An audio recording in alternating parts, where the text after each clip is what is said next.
The following is a special presentation of Tony Kurre Radio. Want the real story behind the sound bites and headlines? Let's find the facts. Remember, it's not a conspiracy theory if it's the truth. You are not paranoid or confused. You just need to know. Let's go. It's time for weekly edition. I had forgot my own name there for just a minute. Kip Keefer with you on Need to Know. I always appreciate everybody tuning in and hearing my thoughts and hopefully clarifications, different perspectives that maybe had not occurred to you, especially if you're reliant on mainstream or what's now called legacy media for your information, or TikTok or one of the online services. It's really kind of hard to get the whole story now because everything is distorted to fit within the prism of whatever the viewpoint of the entity providing the information, or more specifically, the person providing the information. If you're new to the program, what you need to know, in my opinion, is kind of a right to the point, honest assessment of what's happening with our country, with our government, with all of the things political. Unfortunately, politics continue to dominate the landscape, and it's just one of those realities that we have to deal with. That everybody in America has to accept, and I think many people now have gotten the memo that everything that's happening in this country is really based on the amount of benefit that's within all of the issues for the various parties. And when I say parties, I don't mean political parties, because if you listen to this show, you know that I have disdain for both parties for different reasons. And I think that a lot of the people that are supposedly on different sides of the quote aisle are really on the same team, because they're all riding the same gravy train. They're all having their pockets stuffed full of checks.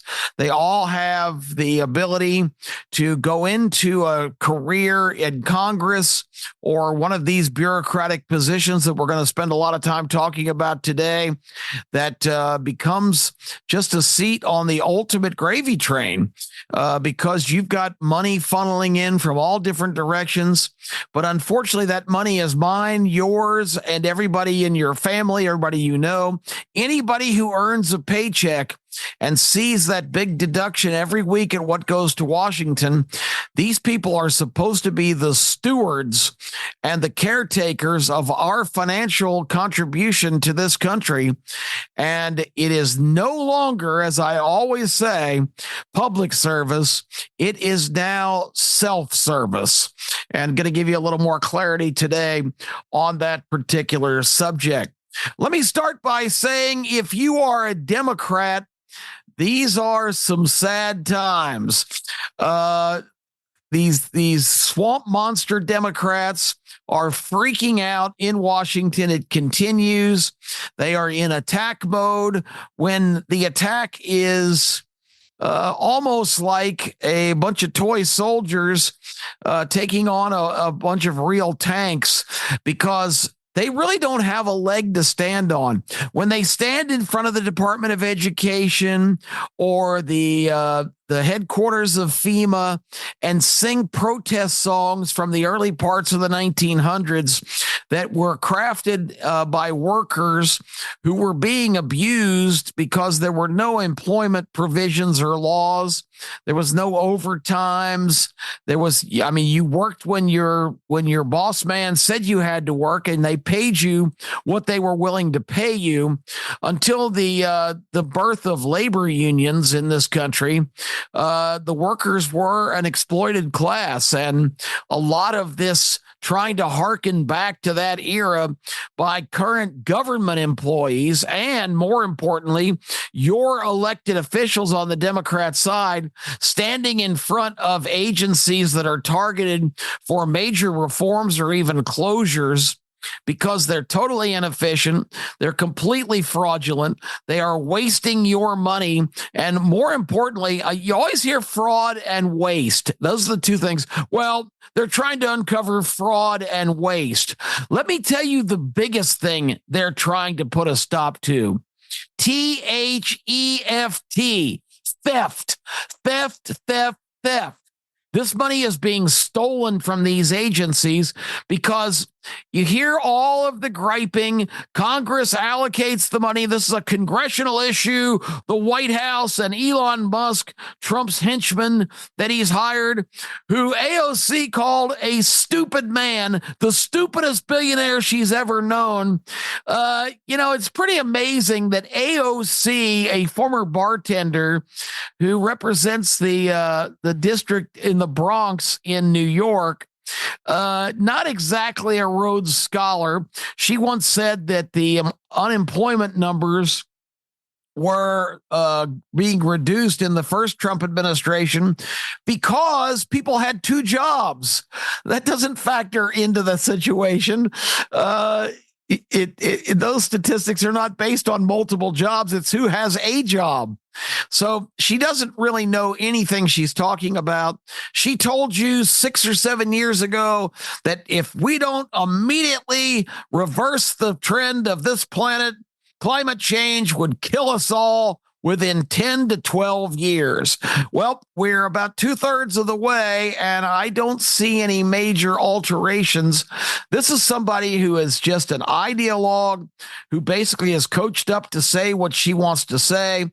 And this is a person that called Elon Musk a stupid billionaire. This is a guy who our government now is begging to get a rocket ready to go into space and rescue 2 astronauts that are stranded on the International Space Station because the government fouled up the plans to have them return safely to Earth at the end of last year. They're like 3 or 4 months into that extra time of staying on that station. And Elon Musk is called upon by our government to construct a rocket and go up there and bring those people home. And if that's not enough, Elon Musk also has come up with a company that's designed rockets, which if you've ever gone to the Kennedy Space Center or other places, Huntsville's got a great space museum. There's a number of facilities. If you've seen one of those massive Saturn rockets or the big booster rockets of this era, you know that about 2/3 of it is just a giant vessel to propel that craft into space. And typically for all the 50 years we've been in the space business, as soon as that does its job and fires its retro rockets, which pushes the control capsule into an orbit in outer space, it used to just fall away and go into the ocean, burn up on reentry pretty much, and not be salvageable. Elon Musk said that's a waste of millions and millions of dollars. So this is a guy whose company came up with the idea to, when these boosters on these rockets do their job and detach and fall back to Earth, they now survive reentry and are able to be guided back to the launch pad area where they have the capacity with this giant array that's really hard to describe, but they basically catch the booster as it returns to the ground. This is who she calls the stupidest billionaire in the world, a guy that has amassed the biggest fortune in the world. It's unbelievable that somebody who was pushing drinks across a bar in the Bronx 7 or 8 years ago is calling out Elon Musk for being, quote, stupid. That just kind of frames it up for you. But the stupid work he's doing now is because he does business in this country. He's a naturalized citizen. He can't be president. He was born in South Africa. He will never be president. That's not the aspiration. People say he's the co-president now, that Trump has ceded all of his power to Elon Musk, which is asinine. If you know anything about Donald Trump, that's the last thing he's going to do. I don't care who it is. Donald Trump is in charge, and Elon Musk is working at his pleasure as a volunteer because his expertise in running businesses and making money and doing things efficiently is exactly the formula that this mess in Washington that we call a government is. So if you're a Democrat right now, man, I feel for you, because you are on a team where America has strongly stated their opinion, almost at the levels of 75-25.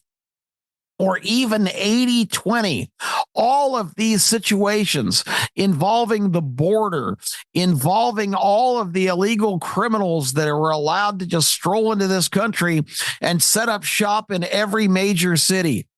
All of these bureaucrats in Washington who are spending billions of dollars of your money to house these people, fly them wherever they want to go, put them up in luxury hotels, pay for their children's education, their 3 squares a day for food. It's costing billions of dollars. And a lot of that money, it has been uncovered in this brief 4-week period since Donald Trump was inaugurated for office, that the situation in our government where we're $36 trillion in debt emanates a lot from the way that government money is just frittered away on all these ridiculous causes. FEMA, the Federal Emergency Management Agency, which is in place to get money from Congress and be there on the scene at natural disasters, the LA fires, the horrible hurricane flooding damage in Western North Carolina that left so many people destitute and homeless. That was almost 5 months ago, and people are still living in tents.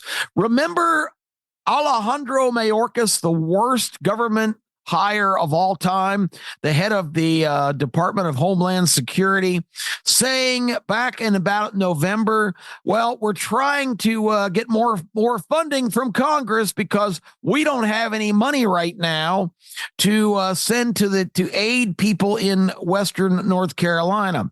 Also, at the same time, you had supervisors on the ground that had marching orders from somewhere in Washington that if you come upon a house that's damage that has any evidence of support for Donald Trump, like a Trump campaign sign, an American flag, gasp.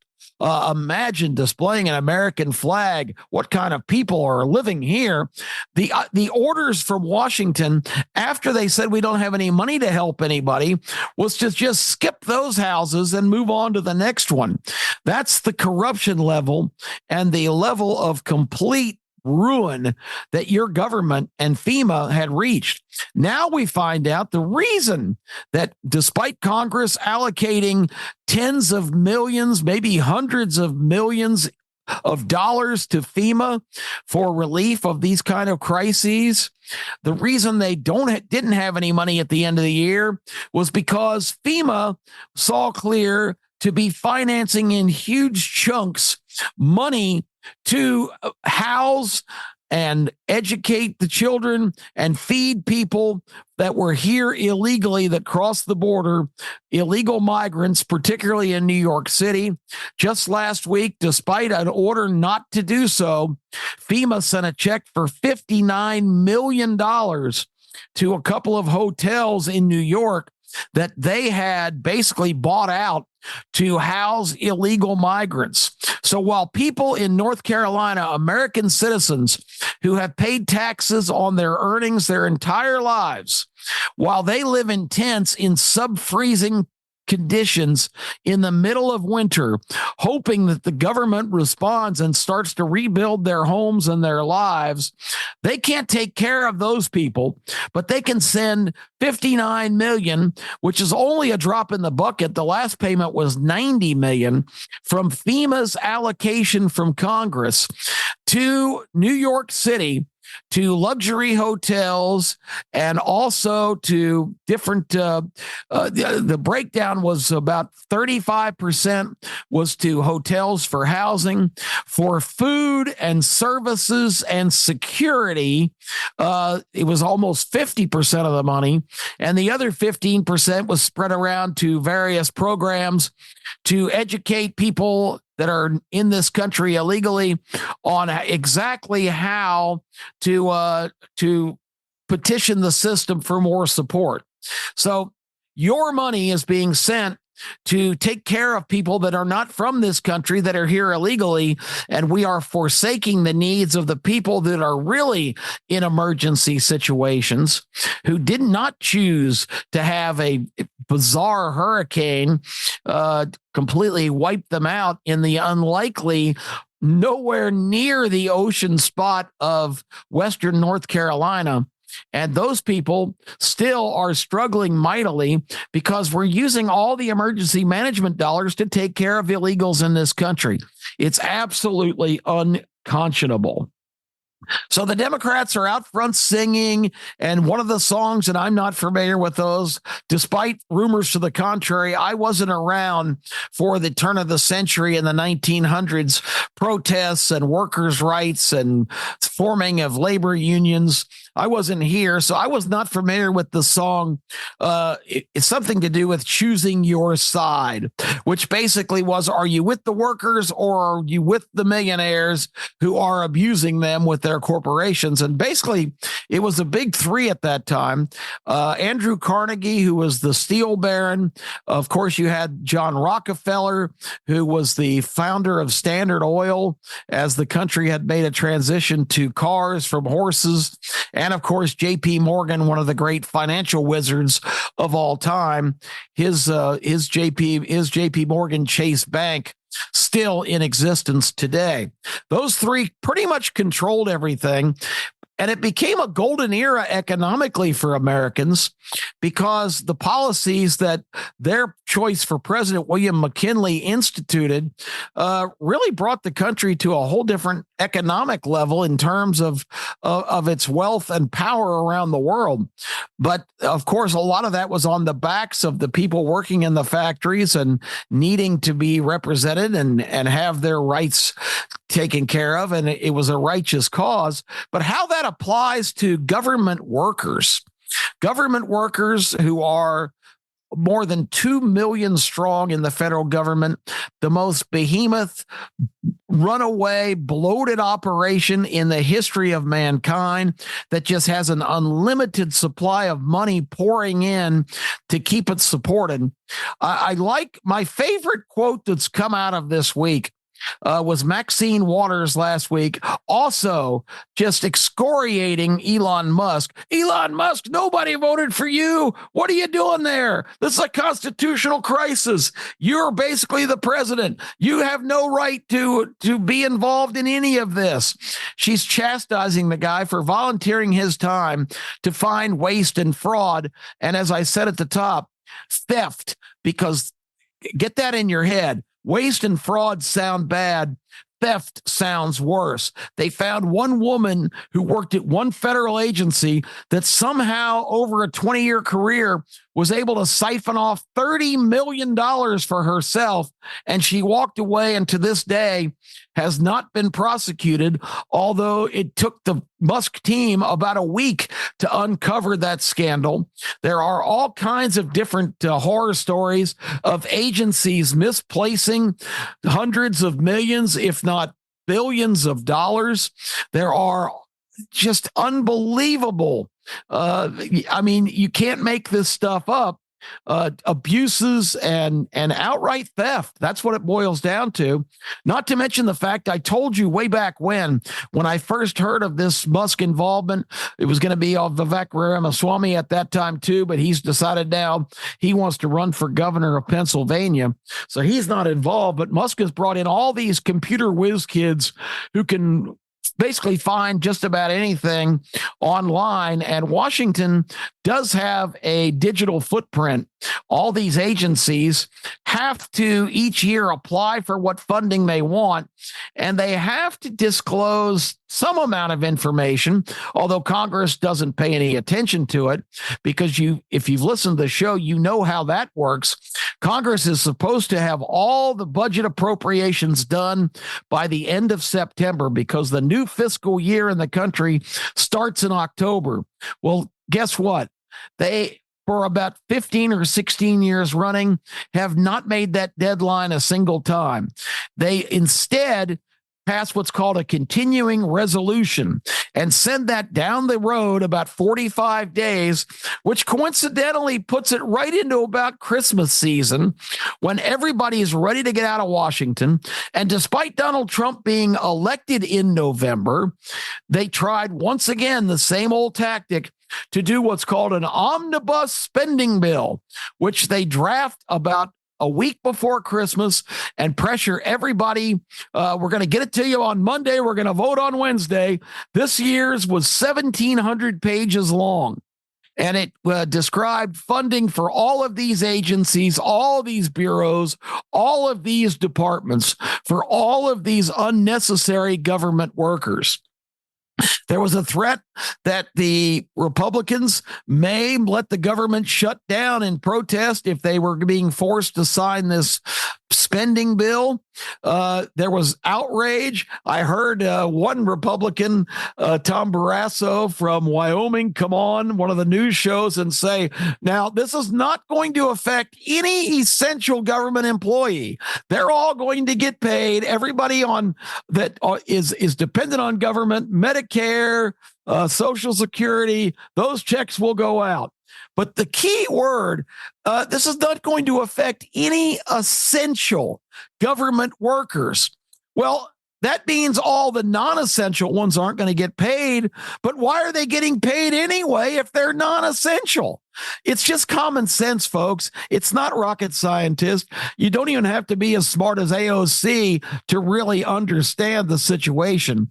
So all of this is being called out. And I told you at that time that people were thinking this was just to identify the really ridiculous things that the government, through some of these agencies, a lot of times cronyism, somebody you know has got some big project where they're injecting tuna with cocaine to see if it affects their behavior. And it only comes at the price of $500,000 a year to do this research and publish a paper on it. A lot of people just figured it would be nonsensical stuff like that. And I told you way back, right after the election, the potential for this thing is huge, because this government has gotten so corrupt and so run away, so contained and so full of itself and its ability to get away with sheer theft, stealing mine and your money for their own purposes. If you don't believe me, drive around Washington, D.C. and the suburbs and into Northern Virginia. You will see one after another these opulent, unbelievable gated communities where it's multi-million dollars communities. Every house is $4, $5, $6 million.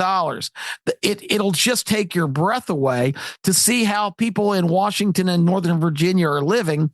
And these are not the elected politicians who we know are getting huge campaign contributions, kickbacks from all kinds of special interests, and circling back around all of the money that they allocate to all of these various agencies, bureaus, departments, who then give the money to what's called NGOs, non-government organizations. Believe me, a lot of that money comes home to roost and ends up in the pockets of these same congressional folks who are representing the special interests that continue to fund them. That's how Maxine Waters, who represents Watts, one of the poorest districts in the whole country, Maxine Waters lives in a $4.5 million mansion in Hancock Park, the swankiest part of LA. These people, like Harry Reid in Nevada, went in 2 years after bankruptcy, won a Senate seat in Nevada, retired 33 years later, worth $60 million net worth. How does that happen on a salary of about 180 grand a year as a senator? Why aren't Americans outraged? Americans are finally waking up to what's going on, that this is just a giant slush fund. All of these agencies like the USAID, which was supposed to be a foreign aid bureau, is working to distribute money all around the world, not to American citizens who are in desperate need. So many people in the inner city have serious economic problems, terrible education for their children, awful security and safety issues, these murder fields in South Chicago, and even here in Birmingham on the west side of town. We don't even blink when we hear about shooting violence and gun violence every single weekend. These people deserve better. They're Americans. They should be the first priority, not some regime across the globe that is from philosophical or ideological or humanitarian or whatever is aligned with the woke thinking of these left-wing people that are controlling these NGOs and hiding behind the veil of charitable distribution, when what they're really doing is undermining the policy of a lot of the governments in the countries that they're pumping money into by funding the regimes opposite. And Marco Rubio, the new Secretary of State, said it. In so many circumstances, they are working counter to the policies of the U.S. government. So basically, you've got the U.S. government funding one side, one faction of a situation. Syria is a great example. Syria just recently collapsed as terrorists basically ran out the corrupt leader, Assad, of Syria, but we had funding going to both sides of that conflict. And it's just unbelievable what's going on. I'm just scratching the surface. I could talk about this all day long, but remember, what's happening in Washington right now is basically what every business has to undergo. It's an audit. And people say, well, government isn't business. I stand to tell you that it is the biggest business, because it is all about the money. It's all about the cash. It's all about enriching the people involved. That's why all of these people are fighting like tigers, because basically the framers did not see this fourth branch of government. And we don't kid yourself. We do have four. You say, well, we have executive, the presidency, we have legislative, Congress, the Senate, and we have judicial, which are judges. And those judges basically are put in place to settle disputes between the other branches and to clarify the constitutional intent of our founders. So that's the three forms of government.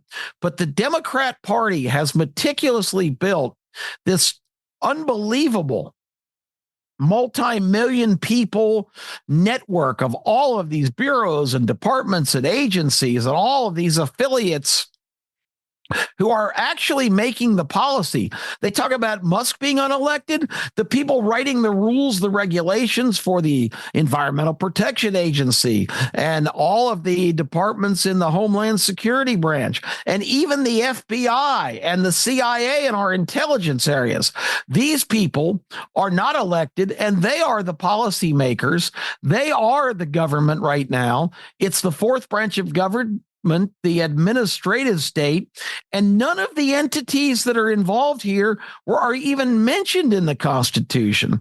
There was no provision for a Department of Justice. There was no Environmental Protection Agency. There was no FEMA. There was no, just pick one. No Department of Education, certainly, who is just a shill for the teachers union, which is one of the most powerful entities in the country right now, and making a lot of the decisions that you and I have to live with every day. And it's just a situation where do your own reading, pay attention, because this is not anyone going after anything that that needs to be salvaged. This is non-essential parts of our government that are spending so much money that we are $36 trillion dollars in debt. And $1 trillion, if you can't comprehend what that means, $1 million is a lot of money. 1,000 million is a billion, and 1,000 billion is a trillion. So think of about a stack in a big room in a giant vault of $1 billion in cash, and times that by 1,000. That's $1 trillion. If that puts it in perspective, hopefully it's an elementary example, but it was the best way I could think of to really get everybody to get a grasp on how much money we're talking about and the unbelievable waste, fraud, and abuse, and even more theft is happening in this country. It's astounding. It's staggering. It needs to be fixed because we don't need to live in a country that completely ignores the fact that we, the people, are supposed to run this government, and the people that really run it are not people that you select. They are people that get these lifetime appointments, and that's why they're fighting like tigers to keep it. And the Democrats are really, despite the fact that they are on the wrong side of every issue, and that's not my judgment. That's the judgment of the American people when they favor this mutilation of children, making a decision before they're even in the second or third grade that I'm really a boy, not a girl. And they are mutilated and made lifetime patients by the healthcare system, which should be called the sick care system, because they're not in the business of health. They're in the business of treating illness and creating multi-gazillion dollar products to address all of these things that this government corruption has wrought in terms of the Americans' health. So the bottom line is this is everybody's fight. Everybody needs to get involved. It's not a partisan issue. The Democrats are fighting like crazy because this is their creation. This is a branch of government that can never change. The executive, a president, sometimes it'll be a Republican, sometimes it'll be a Democrat. The same in the Senate and the House. They're all subject to change. But the one department of government that was never intended to be in existence, the administrative state, the bureaucratic nightmare that Washington, D.C. is, it is 100% a creation of the left-wing faction of the Democratic Party, and meticulously the building blocks were put in place in 8 years of Barack Obama, and now it's time to tear it down. It's got to go. It is not America. It does not stand for any constitutional muster, and it's just got to go. And whatever methodology we can do to take a wrecking ball to this bureaucratic runaway train that's Washington, that's wasting all of our money and putting all of our children and grandchildren in debt for the entirety of their lives, has got to be reversed. We've got to get back on the right course. And it's critical that all of you make sure that you call your representatives in Congress or write them an email, particularly the Republicans, because they have a grand opportunity right now to pass all kinds of legislation and really get this train rolling.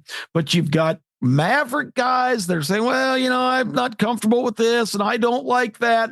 But if they act like that and do not work as a team and accept the mandate that the American people gave this president to fix this country, if they continue to balk and not cooperate and not get this majority situation that's very rare and take full advantage of it by reversing the policies of these corrupt governments that we've all had to be subjected to, this is the time. And if those guys don't get off their ass, and these are Republicans I'm talking to, put your pride aside, put your stupid ideas, get the big bills passed, get the tax cuts for American, get the unlimited energy exploration parts, build new refineries. Let's spend some money not on putting it in corrupt people's pockets, but on the American people to make prices better, to make life better in the United States. I'm Kip Keefer. That's what you needed to know. It's not a good time to be a Democrat, but it's a great time to be an American. So get on board, call your representative or email them today, especially if you're in a Republican district, and tell them to get off their ass and jam. We'll talk to you next week. This has been a special presentation of Tony Kurre Radio.